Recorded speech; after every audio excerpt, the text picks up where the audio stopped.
It was his first Friday prayer sermon in 8 years, signaling a time of crisis. To an overflowing crowd, the Ayatollah Khamenei called for unity and defiance against the West.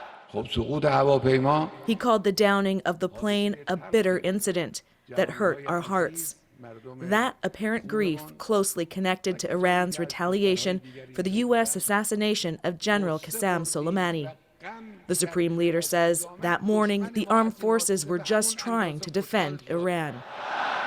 Support here, but there have been protests, anger about being lied to for days about who was responsible.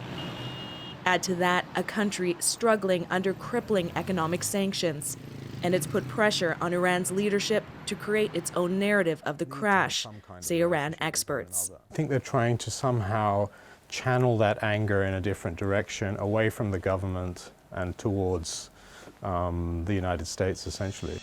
There are signs the Iranians are trying to cooperate. Iran's Foreign Minister Javad Zarif flew to Oman to meet with his Canadian counterpart. How are you?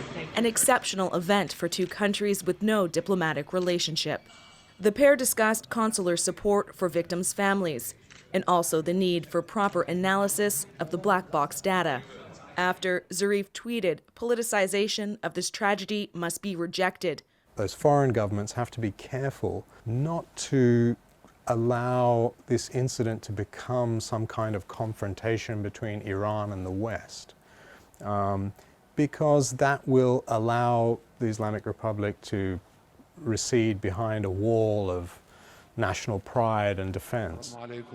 Tonight, though, a new provocation.